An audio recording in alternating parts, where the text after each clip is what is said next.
Hello, everyone. Can everyone hear me okay? I hope so. Because I'm just going to start talking. Welcome back to another Radical History talk. I'm thinking about not calling these lectures anymore because while that was entertaining when they are in person, it sort of gives the wrong impression. Because I'm not lecturing to you. We're just having a conversation. We're just chatting. We're just imagine, if you will, that I have a chair and I've turned it around and I'm sitting backwards in it. That's the kind of attitude, kind of environment I'm trying to evoke here. I actually have a chair and I could turn it around, but it's a swivel chair, and so I don't think that would be very. I'm not sure it would work. Anyway, the point I'm saying is that this is a talk. I'm going to talk to you about the end of history. And this one's going to be a little bit more kind of meta. It's going to be a little bit weird. I appreciate that you showed up and you're willing to listen. This one also is going to be a little bit. If you ever wanted to know what original Rob research looks like, this is this is it. It's not that I've actually done any original research, but I read a lot about this, and while I don't think my general idea or thesis about this is new, I didn't really find a ton of stuff that supported exactly what I was trying to say. So this represents kind of just sort of like an original or a largely original collection of thoughts and ideas about this particular work of intellectual curiosity, I suppose. But I think we're going to touch on some really cool, some interesting stuff. So bear with me, and we'll hopefully we'll all learn something and have a good time. And so here we go. So this talk is about the end of history, which is not a thing that happened and not real. The history is not over, obviously, but it's sort of a philosophical idea best put forward by the political philosopher Francis Fukuyama, and we'll talk about him a little bit later. And it's as if you read my intro to this, it's about the idea that we, as a civilization, as humanity, have reached sort of a logical, ideological conclusion in the in sort of liberal democracy. That this is that there remains no real ideological challenge to this idea. And I'm going to go into a great deal more detail about that, but just know that this is sort of in an ideological, it's a philosophical question, right? This is nerd shit, but I think it matters for some reasons which I'm going to talk about. So let's dive in. So we've addressed this a number of times, or I have, and I'm not going to go into a huge bunch of detail, but it's important to understand liberalism as an idea for us to talk about this this concept to this this lecture. And so, if like me, you grew up in the United States, especially the southern, a conservative part of the United States, you're used to liberal as a pejorative, a nasty word used to describe sissies and people who don't like guns or drive trucks, and who don't have what it takes to defend America. But actually, liberalism is much more complex than that. And so classical liberalism is an important philosophical idea, right? It is basically sort of the offshoot of Enlightenment thinking. It has its roots in the philosophers, Hobbes and Locke and Montesquieu, James Madison, a lot of the people that we've talked about over previous lectures. But it basically prioritizes individual liberty, freedom, property rights, democracy. It is basically the ideological foundation of modern constitutional states. And its core really, it's both in the American Revolution, but it's really in the French Revolution. Many of the ideas that came to define liberalism as an ideology were started before the French Revolution and had some of their saw some manifestation in the American Revolution, but we should be careful because the real flourishing of liberalism as an ideology was in the French Revolution, during which just sort of the French Revolution and the Napoleonic Wars that followed, they liquidated the feudal system, they liberalized property laws, they were the end of seigneurial dues, about abolition of guilds, legalization of divorce, sort of the disintegration of Jewish ghettos, end of the Inquisition, the final end of the ailing Holy Roman Empire, elimination of church courts, blah, blah, blah, blah, blah, the metric system. Briefly, during the French Revolution, universal suffrage, abolition of slavery, equality under the law for all men. Again, in practice, as we've discussed, this didn't pan out all that well, and France and Europe took a real hard reactionary turn after Napoleon's defeat. But in terms of ideas, right, there was a huge outpouring and challenge to, and an ideological crushing of monarchy, feudalism, the conservative order in general, right? It was proven to be decrepit and wrong, amoral, and this was a huge blow to the church, to monarchs, to nobles, to anybody who had sort of conservative or powers protected by the state previous to this point, and they would wield their power to maintain their privileges, but it was sort of the beginning of the end, and a very important moment in the French Revolution and the Napoleonic Wars that followed is the Battle of Jena. I believe Jena. It's in Germany. Just help me out here. In Thuringia, Jena and Auerstedt were fought in October of 1806 between Napoleon and Friedrich William III of Prussia. This is important because William III and the Prussians got their ass absolutely walloped by Napoleon and were defeated decisively, essentially subjugating the Kingdom of Prussia to France, the French Empire, until the Sixth Coalition was formed in 1812. This was a crushing and substantial, humiliating defeat for Prussia, one of the great military powers of the time, just absolutely obliterated by Napoleon, who was better than everybody at doing wars. But as it should turn out, there was somebody important living and working in Jena at the time.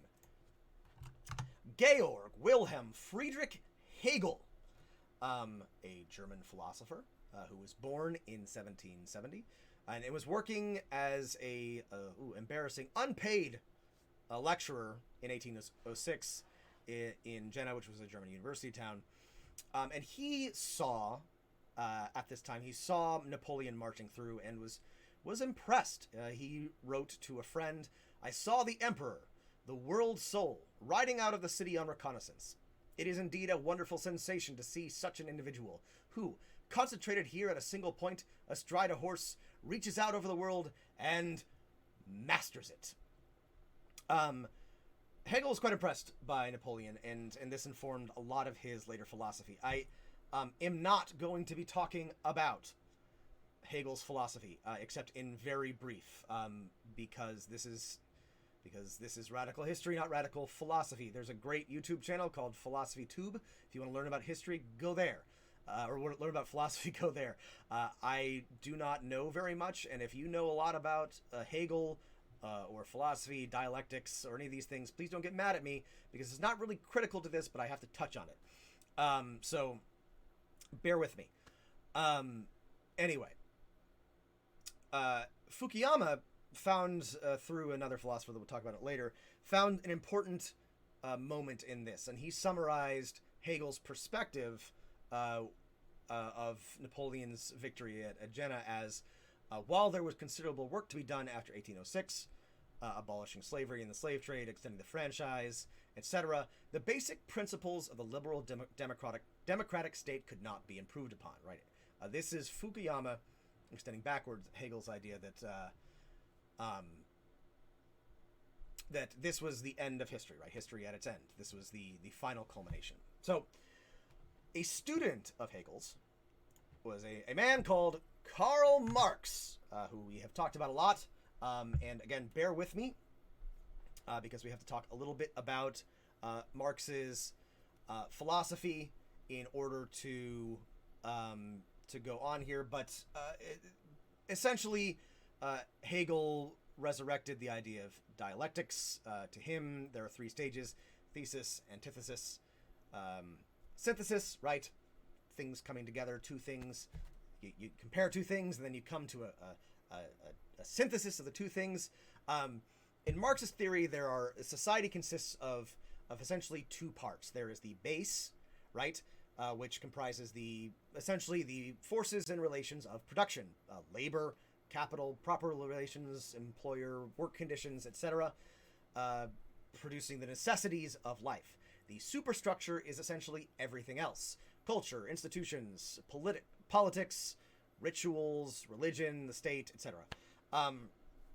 The relation between the two parts is, as you can see in this lovely diagram, sort of codeterminist, right? They're not unidirectional. Superstructure affects base, base affects superstructure.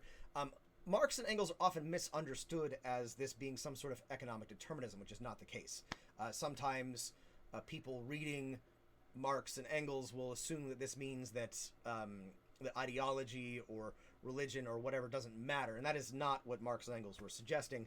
And this is essentially Fukuyama's interpretation of Marxist dialectics and base superstructure, and he talks about this in The End of History. But just bear this in mind as we are talking about sort of this ideological progression toward the end of history.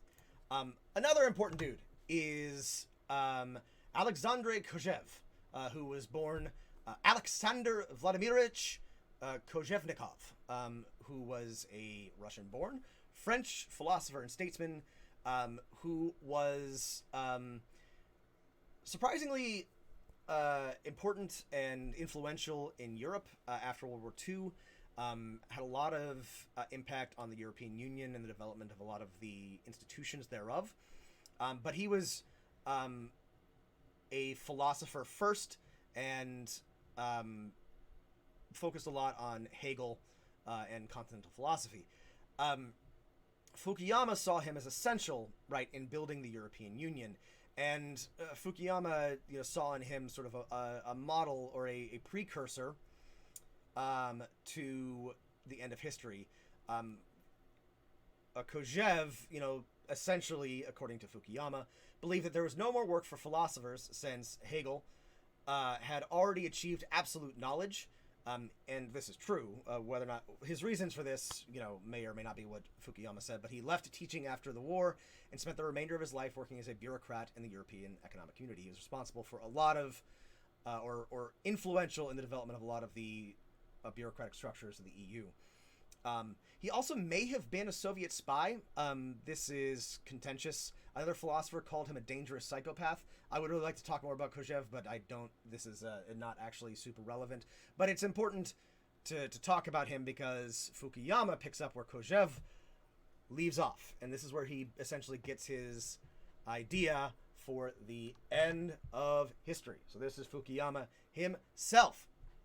So when we are talking about the end of history, I want to emphasize this is a political philosophy, right? Fukuyama is not suggesting that history is actually over, that things will stop happening.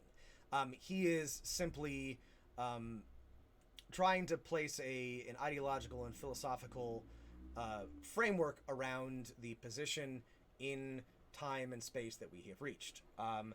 And so he writes this article in 1989 called The End of History, where he talks about all of these things that are happening. He talks about the defeat of fascism. He talks about the slow abandonment of Marxist-Leninist ideas in China and in Russia or in the Soviet Union. He talks about the end of nationalism as an ideology. And this comes out in a magazine called The National Interest. which was founded by Irving Kristol. And those of you who are big politics heads in the U.S. will know that Irving Kristol is known as the godfather of neoconservatism. Is responsible for sort of a rebirth of, again, a neoconservative ideology, which is defined by a lot of things, but it's largely about a aggressive, robust foreign policy and a unabashed defense of American ideals and democracy. It's also it was largely about opposing the Soviet Union on humanitarian and democratic grounds. Cynically, to give credence to imperial efforts overseas, but you can argue one way or another whether or not it was intentional. But neoconservatism, and I want to make this clear, is actually a liberal ideology in the classical liberal sense, and a late developing one. But Fukuyama was published in this magazine, The National Interest, and this came out in the summer issue of 1989. And it's worth mentioning that at the time, Fukuyama was a member of the Rand Corporation, which is a think tank founded by an aircraft company to essentially push for or to influence American military, foreign policy. And what was so essentially Fukuyama challenges the idea of socialism, well, of communism specifically, declares fascism dead. It's a rebuttal of materialism and a correct one in the way that he understands it. I think, he points out the influence of ideology in history, right? The significance of the Cold War as a battle of ideologies, not necessarily a raw economic materialist conflict. There are materialist interpretations of the late 20th century, but I do believe that Fukuyama has this right. Again, like I mentioned, I think this is a misreading of Marx. That's something else entirely. But what he says is basically, and this is the core of it, what we may be witnessing is not just the end of the Cold War or the passing of a particular period of post-war history, but the end of history as such. That is the endpoint of mankind's ideological evolution and the universalization of Western liberal democracy as the final form of human government. So this might have gone entirely unnoticed if it were not for its incredible timeliness. And we're going to get into that in a second. I do want to mention one thing that sort of complicates Fukuyama's end of history that is happening as he is writing it. And it is not mentioned in the end of history because I believe it was being edited while it happened, but this is, of course, the Tiananmen Square massacre in China, which sort of draws a challenge to the sort of narrative of liberalization that Fukuyama is putting forward in his end of history. But leaving this aside, right, so this is 1989. A bunch of things happen in 1989. Most importantly, perhaps, the Berlin Wall comes down in November of 1988, or 1989. That same month, the Czechoslovakia undergoes the Velvet Revolution, the nonviolent transition of power, nonviolent, whatever, from a Soviet republic to, a democracy. Fukuyama suddenly seems to be prescient, right? Like, he seems to have suddenly, this is not something that nobody had said, but the way that he framed it and the timing of it seems absolutely spot on, vaulting him to prominence in sort of the halls of power, especially in the United States.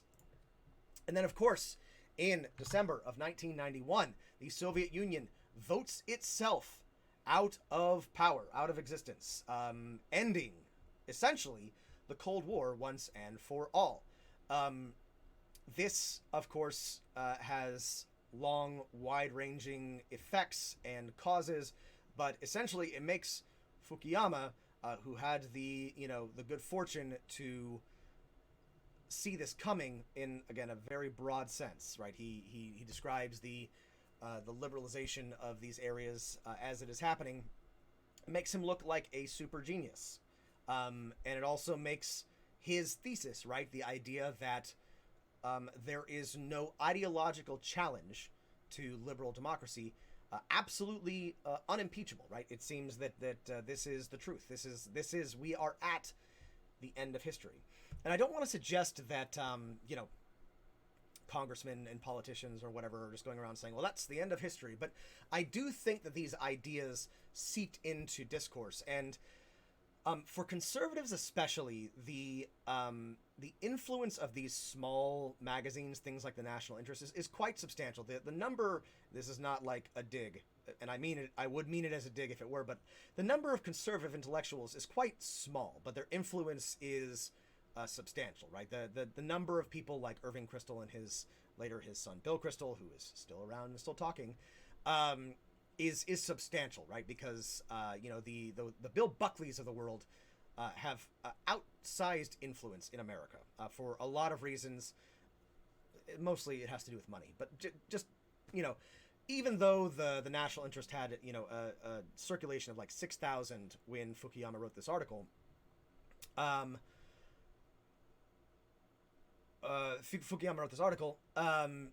then it had a broader impact than one might expect. Don't worry, I'm going to get to why I hate America in just a minute.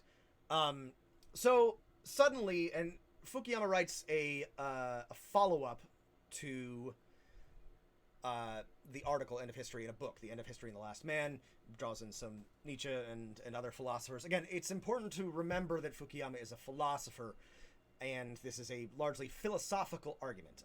And again, I don't want to suggest that anybody is like reading this and like using this as sort of like a framework for how they understand the world or anything like that, but I think these ideas seep in, and I think the idea that we have reached the end of history and that liberal democracy is the ultimate end goal and the final culmination of human ideology was something that was implicitly or passively understood in the halls of power at this time. However, one might notice that despite the fact that we won, right, we won the Cold War, everything was fine, the Soviets were defeated, everything was wonderful, except, as it turns out, without an enemy to fight, without something to do with all those tanks and nuclear weapons and planes and aircraft carriers, America was kind of at a loss, and they wasted absolutely no time trying to gin up war with a new enemy. So people won't remember this. I don't remember it because I was a baby. But, if you go back and look, Bill Clinton actually ran to H.W. Bush's right on China, following the lead of neocons who were agitating for conflict, maybe not outright war, but military aggression with China on ostensibly humanitarian terms. And the neocons form, a robust foreign policy bloc that is incredibly influential in America during the 90s. There are interventions all around the world in the 90s, and I know that we remember some of these, Serbia, and obviously Iraq, but also East Timor and Liberia and the Congo and all over the world. There are these, the policy of muscular American interventionism does not actually slacken off at all, despite the like I said, the end of history, right? One would think that we might rest on our laurels and recognize, again, assuming we believe that we have reached the end of history, one might think this is a time for rest. But as it turns out, this did not slow down the sort of American democratizing, again, we're being charitable here, project at all. During this time, Fukuyama was active in the Project for the New American Century, if you remember this, a think tank that was started in 1997. He signed a letter in 1998 recommending that Bill Clinton support Iraqi insurgencies in the overthrow of then President of Iraq, Saddam Hussein.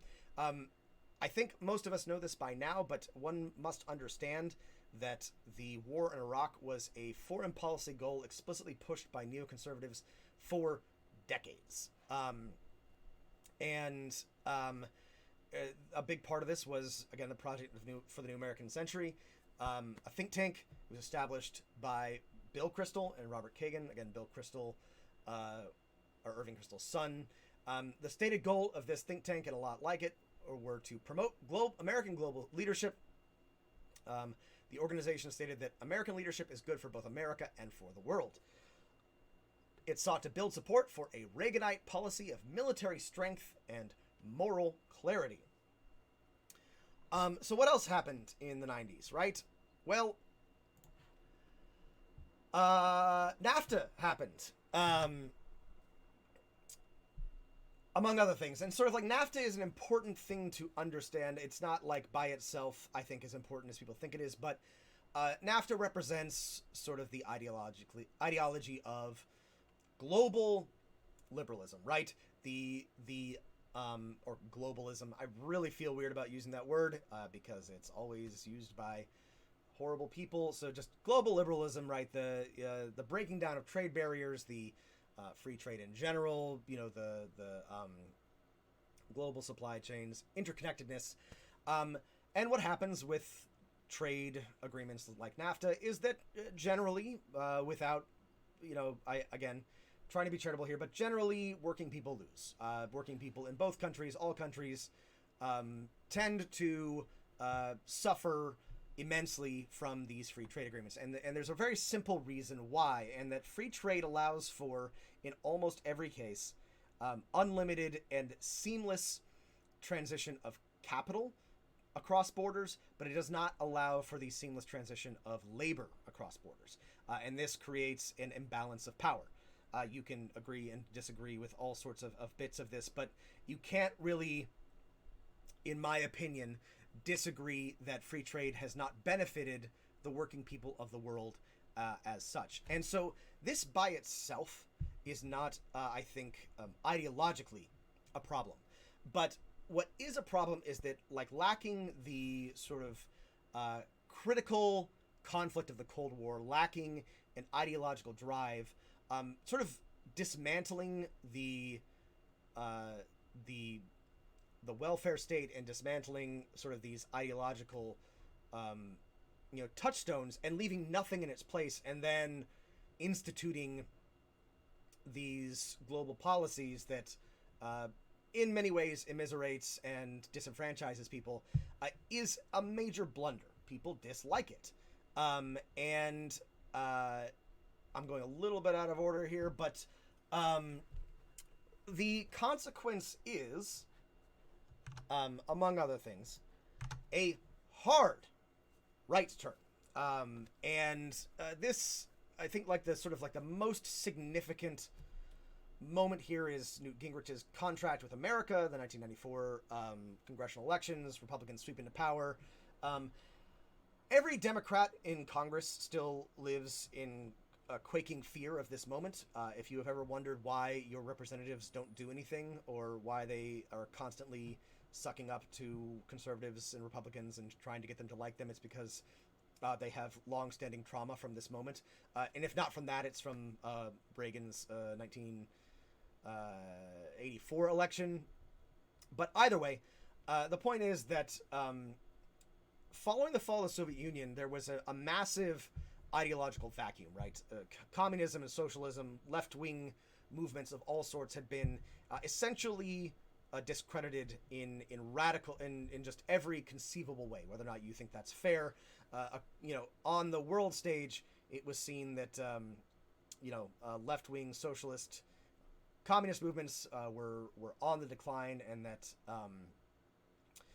the world was ripe for the taking for the beautiful new neoliberal order. Again, I don't want to harp on this too much, but Bill Clinton ran essentially as a liberal Republican. He was conservative in many ways that we don't always remember. He passed the crime bill and NAFTA and welfare reform, which is just drawing back welfare benefits. And America, as a country, moved to the right very aggressively in both domestic and foreign policy. And this has sort of the consequence of emboldening Republicans and conservatives in a lot of ways they hadn't before. And this is not the birth of hard right neoliberal concerns or right nationalism. This is part of the time when you see Pat Buchanan and other explicit nationalists begin to gain prominence. But these are the ideological roots of it. This is where they have their powers. You can see the origins of the Tea Party in the 1994 Contract with America. You can see the growth of libertarian ideology in the Contract with America. You can, from a standpoint of, again, politics and ideology, America is a very hard right, far right country. Our especially economically, our understanding of markets and the role of government in welfare and just general fiscal policy is incredibly bizarre from any point of view, and this is largely the origin of that. Or this is the that's not true at all. Please don't get mad at me. It's not the origin of it. This is a resurgence of it in American politics, and one that I don't believe that we have fully recovered from. And things only get better from there. Just kidding, they get worse. In 2001, of course, 9/11 happens, and I have some pretty robust theories about how 9/11 broke America's brain forever, and we'll never recover from it. And there's some, I don't know, real insane psychology happening there, but we're not going to talk about it too much. But bear in mind, it's important to note at this point that Fukuyama was among 40 co-signers of Bill Kristol's September 20th, 2001 letter to George Bush, suggesting that the U.S. not only capture and kill Osama bin Laden, but also embark upon a determined effort to remove Saddam Hussein from power in Iraq. No, I don't believe it was an inside job. I have a lot of questions about it, but I don't have any answers. It seems kind of insane. You know what? I'm not going to talk about this. We'll talk about 9/11 some other time. It's worth giving credit to Fukuyama here. Fukuyama eventually realizes that the war was a huge mistake, recants, regrets supporting it, distances himself from the neoconservative movement, and in 2008 he wholeheartedly supports Obama for president. And we can talk about Obama's role in the neoconservative end of history liberal world order, but this, I think represents some ideological development and consistency on Fukuyama's part. I'm mentioning this in relation to the end of history because in case it's not clear, I think Fukuyama was wrong about some things, and this is an important moment. But oops. Hang on a second. I got the wrong thing. Doop-doop-a-doo. All right. So, the next sort of thing next sort of challenge to Fukuyama's worldview is the rise of, I'm just going to call these broadly strongmen. This is Viktor Orban, Hungary's prime minister. Sorry, I'm getting into the part of this where I'm just like wildly speculating. But there's Orban, Putin, Bolsonaro, Erdogan, Vučić in Serbia, Marie Le Pen. As I mentioned, and this was just basically barely touched upon in the end of history, but Fukuyama declares sort of nationalism at an end, right? He declares it a dead ideology. And this may be, again, within the framework of the end of history, technically true, but the resurgence of nationalist, illiberal strongmen like Orban, Bolsonaro, and, of course, our big, wet president, Donald Trump, stands as a real distinct challenge to the sort of end of history thesis, right? It suggests that maybe, neoliberal democracy is not actually the final form of human civilization, that it is not the ultimate conclusion of our, ideological struggles. And there is like a strong movement towards illiberalism in one way or another. People feel less attachment to the ideals of democracy, probably because materially it has not served them particularly well. And this is interesting to me for a lot of reasons. And I think Fukuyama has a point here about a couple of things, because in America, very specifically, neoliberalism has been quite bad for working people. We compared to our peers in other nations, for the taxes we pay, we get very little. We have poor health outcomes, high infant mortality. We have no vacation time, and live in a leaving aside the current crisis, just a largely unjust and unequal country. But even in European states where they have robust welfare and better economic and democratic outcomes, like most European countries, there is still this resurgence of nationalism, of illiberalism, of anti-immigrant sentiment, and with people like Marie Le Pen in France, and what's his name? The guy with the awful hair in the Netherlands. Anyway, the point is that it's not entirely material, right? Yes, I've left aside Latin America. I'm sorry. I didn't even bring up, the Chicago Boys or, Chile or any of those things. It's just worth mentioning. I just haven't had time. But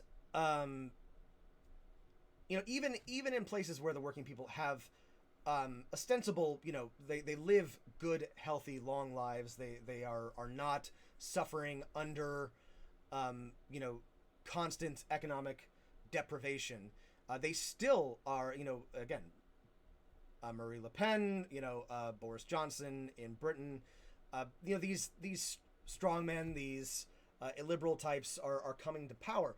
And there's the Marxist argument would be that that the working people do not have actual liberty, right? They're not actually free just because they have some material comfort, right? They are not, they do not own, they're not in control of their own labor or but regardless, I think it is important to understand, right, that this is not entirely like a material circumstance, right? That there is an ideological component to it, and there has been an ideological hard turn back towards nationalism, illiberalism. Sometimes people will lump in the rise of the new left here in America and elsewhere.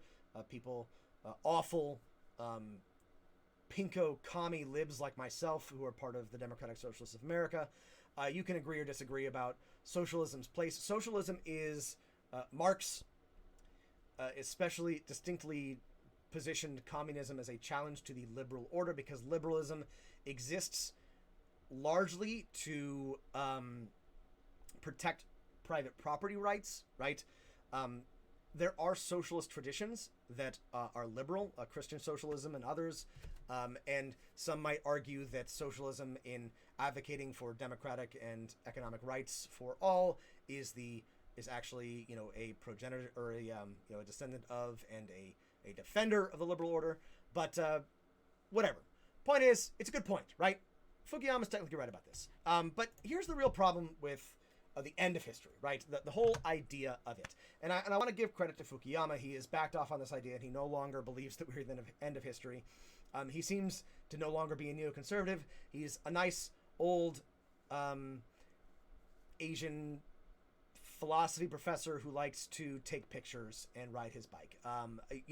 Not any criticism of him, but I was just like weirdly fixated on this particular idea because I see it as sort of a culmination of a particularly poisonous ideological position for us in America at this point in time. And this is the thing is that the end of history is another interpretation of what is essentially Whig history. And I've mentioned this before, but Whig history is basically the idea that the past is an inevitable progression towards ever greater liberty and enlightenment, right? Culminating in our beautiful modern liberal democracy, right? And if you have ever taken any history course in any school in America, you are being presented with some sort of Whig history, right? The very core of our country's national myth is that things are always getting better, right? That we are always progressing towards a more just, more liberal, more free, more fair present, right? And that we have never gone backwards, and we have never made, mistakes, aside from a blip here and there. And, credit to him for a lot of other things, but, Martin Luther King bought into this. The arc of history is long, but it bends towards justice. And, this is, I believe, this is from like a historian, from the understanding of history, a bad and wrong idea, but also as a way of like understanding one's country politically, incredibly dangerous, right? It makes you vulnerable to complacency. And I think that, I see this sort of idea as the core ideological rot of the American present, right? The idea that this is as good as it gets, and that we can never make any improvement, and any suggestion to the otherwise is un-American. And Fukuyama actually addresses this in his article, which is not celebrating the end of history, actually. It's just sort of describing a state of affairs. And he writes, "The end of history will be a sad time. The struggle for recognition, the willingness to risk one's life for a purely abstract goal, the worldwide ideological struggle that called forth daring, courage, imagination, and idealism will be replaced by economic calculation, the endless solving of technical problems, environmental concerns, and the satisfaction of sophisticated consumer demands. In the post-historical period, there will be neither art nor philosophy, just the perpetual caretaking of the Museum of Human History." Dr. Lyon, that's a great point. Actually, the Whig historical interpretation of history does have its root in sort of Christian eschatological sort of teleology, right? It is its origins are Christian, and so Fukuyama is not describing a delightful state of affairs. He is not delighting in the end of history, which is again a caretaking of the Museum of Human History. It is a sad and depressing and miserable time. And somebody mentioned QAnon up there, and I think this is important. People are desperate for something to believe in, right? They want to care about or be a part of something, right? And they might not feel this if they felt perhaps that their work, if their labor, if they had any control over their lives, but this is sort of the natural outcome, according to some, me for example, of this end of history liberal ideology, is that you have essentially sort of an economic freedom in theory to do whatever you like so long as you can afford it, but you don't actually have any control over your life. And I think it is very obvious to see that people in this country especially are struggling immensely, right, with the idea that there is nothing else, there's nothing better, that there is no future, there is no that we will never build again, that we will never do anything great, that we're maybe like, this is I think why people latch on to Elon Musk, because he, despite being an absolute immense dipshit, at least is saying, hey, what if we made cool cars, or hey, what if we went to Mars? And it is beyond disappointing to me and to a lot of people that he is the only person presenting this idea, only person with any sort of significance or power presenting this idea. And so that's why I think this is so interesting. This end of history idea is so fascinating, because I do believe that this is the idea that has dominated the sort of American political ideology for the past 30 years. I think that, quite frankly, the fall of the Soviet Union was the worst thing that could have happened to the United States. The United States cannot exist without, it only is able to function in opposition to something else. And I would hope that under pressure, the United States would choose to find something, a positive correlation, right? A thing to associate itself with that is not just oppositional, right? America stands for something, and not just platitudes, right? Not just freedom and democracy in the American way, right? But as it turns out, over the past 30 years, the United States has not taken this opportunity to develop sort of a moral framework that exists outside of the Soviet Union. We have tried to make terrorists and ISIS and whatever sort of our grand ideological enemies, and now there's a big, the neocons have not stopped drumming the war about China, though I don't think that's going to stick. Iran and North Korea and whatever, but we've had an opportunity to we have had an opportunity to sort of develop an understanding of what America is, and chosen not to do so. And so now we are reaping the consequences, right? This is sowed, and now we are reaping the whirlwind. And so the problems that are facing the United States at this moment are not purely ideological. They are actually explicitly material.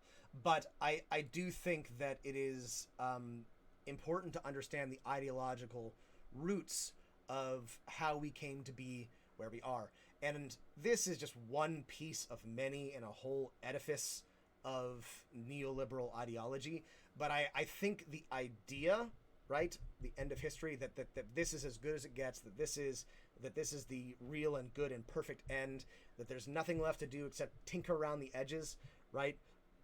To me, this explains so much of what's happening right now.